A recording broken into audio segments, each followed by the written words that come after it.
Mom, Dad. Yes, dear. What is it, sweetie? I'm a cat. I use Reddit. Get out.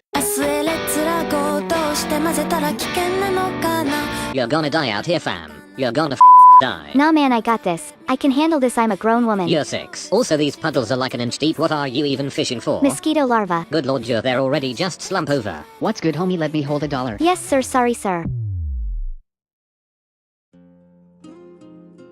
Are you dead yet? Nope. Cool. Just making sure. I've been thinking about that thug rat's mutant fist and how unnecessarily big it was. He was able to palm an entire silenced Glock 17 in one hand and he was just a weird filthy rat. I say take a page from his book, man. Let's just be gangsters. Full-fledged thug life. Don't look back. Yeah, sure, okay. Dang dog, you really switched up since you started gangbanging. I hardly even recognize you anymore. The thug life is ruining us. We've been in the game too long. We've got to get out. There's more to life than just this. My situation is grim and unfair, but I shall overcome it. I shall invoke the power of our Christianity and nothing shall overcome me. With the power of God and Reddit, more importantly God of course, but Reddit is up there. They don't just accept anybody. They aren't Yale or Harvard. I'm a cat. Christian powers activate. Kinda makes me sad that such an amazing artist and animator that I looked up to for so long turned out to be not such a great person. In the meantime, however. Fun fact for you. A long while ago I made a video that insulted a YouTuber by the name of Lupis Vulpes. There's a re-upload of it still on the interwebs. The video's comment section is filled with support for Lupis before her incident. Years later, the newest comments on that video are people telling the old me that I was justified in saying what I said because Lupis is homophobic. Want to know the funny part? That video I made was homophobic. Weird how that works out, isn't it? Lupis Vulpes has inspired many of us, obviously. Unfortunately, it seems like Lupis Vulpes might be homophobic, or transphobic, or just LGBTQ-phobic in general. I'm not really sure if that's a term people use, but I'm gonna use it. Let me tell you something about transphobia. You wanna know how I got these accounts back? I said sexist stuff. I said homophobic stuff. Transphobic stuff. Casually racist stuff. I made videos filled with worthless toxic things, and though the lines were blurred on whether I truly held those views or not, which I didn't, it should say a lot about me if I were even comfortable saying it, and I certainly said it, boldly, and if anyone had kindly asked me to stop, to even reconsider what I'm saying, and it happened, I would have dismissed them, and it happened. I was there to cause problems by saying problematic things, and my comfortability in saying such things ought to expose the flaws in my heart. And you know what happened to me because of it?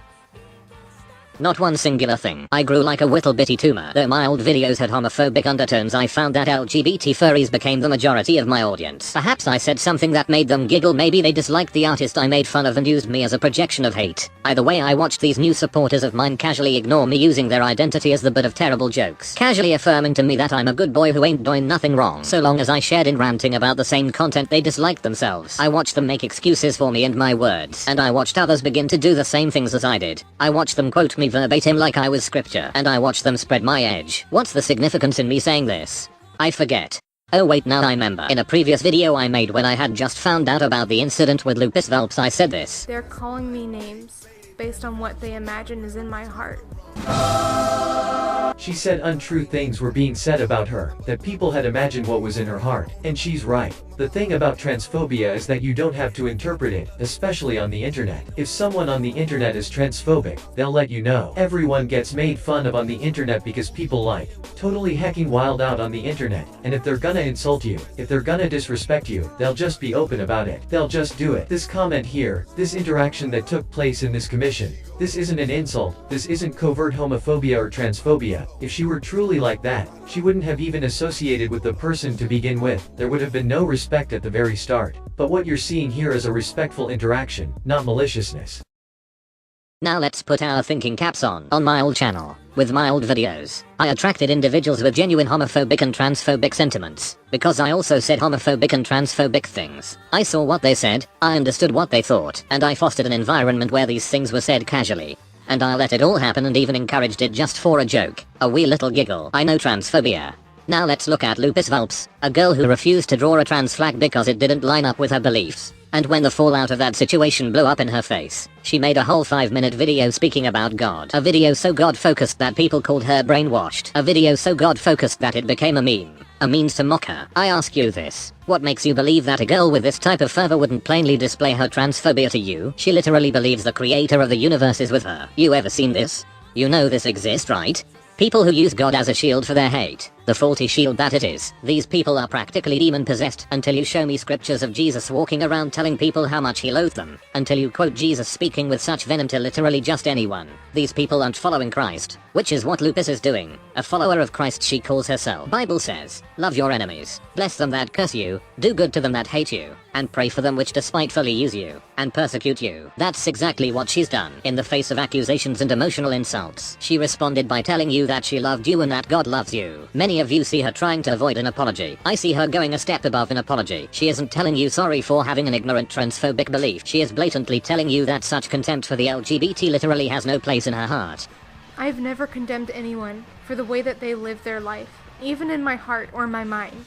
It's not my place. Not her place, she says. For those of you who think she cares more about pleasing God than being what you think is a decent person, she is literally telling you that her disliking you for your sexuality actually conflicts with her beliefs. Let that sink in. The majority of her video is about God. She considers God of great importance. Now here she is telling you she can't please God if she dislikes you or carries prejudice against you. And she tells you she loves you. Now many of you question how she can plainly say she loves you even though she doesn't know you.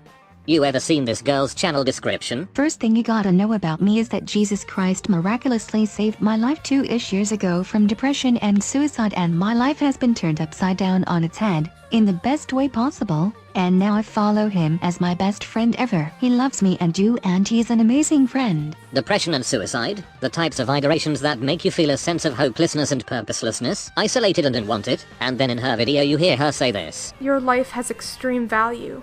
I really believe that. Do you know what God thinks of you? Before you existed, he thought, the world wouldn't be complete without one certain person I have in mind. And then he created you. He wanted you to be here. He created you and knew you even before you were born. Put two and two together, Holmes. Suicidal and depressed at one point, and then she meets Christ. Doesn't matter if you believe in God or not. Point is that she does. And the Lord renewed her perspective, saved her from her depression. So when she talks to you about God for a whole 5 minutes, the horror, it isn't brainwashed nonsense. It's her experience. Because of God she sees a hope that previously wasn't there. And what she said in her response video ought to attest to how genuine it is, because she made it personal. She did what she believed was sharing that hope with you. And from her perspective, she considers herself nothing special, yet the creator of the universe, literal God, stepped into her life, and she believes that same experience is available to you and anyone. So when she says she loves you, she speaks from a new perspective where she recognizes the value that God saw in her life, and she now thinks of the value in yours. She cherishes it like God does when she originally had no hope. And then you drop-kicked that poor girl. To wrap this point up, first, people on the internet can share transphobic sentiments because there is no accountability. They won't tiptoe around it if they genuinely dislike the LGBT. They are super open about insulting it. Lupis has not done this. Second, people who are deluded enough to think God sanctions this type of behavior clearly exist. These people feel bold enough to share the hatred in their hearts openly because they think God supports it, and Lupis openly shares what's in her heart because she too believes God supports it, and her heart is vastly different from these actually transphobic people. Thus saith the Lupis. Hey Jasp, thank you for sharing your heart with me on this matter. I know and understand how important it is to you and the rest of my friends out here. If I'm honest, it's a little hurtful to think people feel compelled to talk about me behind my back just for living and doing art the way I choose to. As a follower of Jesus, I love everyone because God is love. I love you and the others too, not because you guys are following me, but because you all are important human beings who deserve to be loved, understood, and respected. I respect you and the others and how they want to live their life. And I care deeply for you guys, and I would not keep you or others from living the way you choose to, but I would hope that my choices would be respect to for what I feel comfortable doing. I have set boundaries for what I want to draw, and I felt I was okay in doing so. I understand I misspoke in saying the sexual thing, and I don't see you guys as sexual people or anything crazy like that, so I'm sorry for saying the wrong thing and offending you. That is absolutely not my intention. You and I have been friends for years, and I hope you understand my heart on the matter. I know this message will probably be spread around too, which is fine, but I'd appreciate if you didn't join others in gossip about me. And then whoever this Jas person Lupis was talking to proceeded to spread this message around and join others in gossip about her. They contributed this information to a 6-page Google document meant to attack Lupis's character. A lot of people in Lupis's comment section said they had no problem with her religion, just with refusing to draw the flag and what she said in the commission. I personally don't believe it. I think her religion is about 90% of the problem for you, and I think this because I believe her religion reminds you of your identity butting heads with your loved ones. I believe it reminds you of arguments with religious family members. I believe it reminds you of these types of people, and it always leaves the same taste in your mouth when you hear it brought up. That's just what I think. Bad run-ins with the extremely religious had spoiled Christianity for you. Like I said, I myself peddled transphobic and homophobic ideologues on the internet just to get a rise out of people. It was just a joke to me, so I didn't think anything of it. It wasn't until I started coming to God myself that I even bothered to reevaluate the things I said and the impact they had. And I quit. And I'm embarrassed of what I said. And I who now believes in God. I'm ashamed to know my God knows all the things I've said. And I hate that I prided myself on belittling other humans. Even if it was just dumb internet banter, because I know for a fact it hurt people. And with all that said, how can I or Lupis, Vulpes or any Christian think these things but not support something as simple as drawing a trans flag? I'd be more than happy to explain that to you. In another video, lol, got you, stay tuned, nerd. Whoa, $500, but I haven't even played my harmonica yet. Yeah, but I've never seen a harmonica before and I'm just thankful for the experience. Thanks for being weird with your money, God bless you. There it is, don't you see it in the distance? Chick-fil-A, one of Christianity's greatest allies in modern times. They close on Sunday. How brave.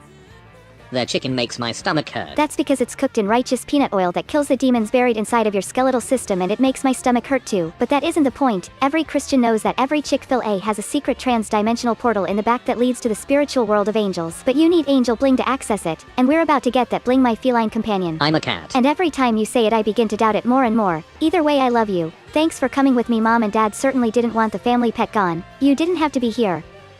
Well, here I go, Krish tunning again.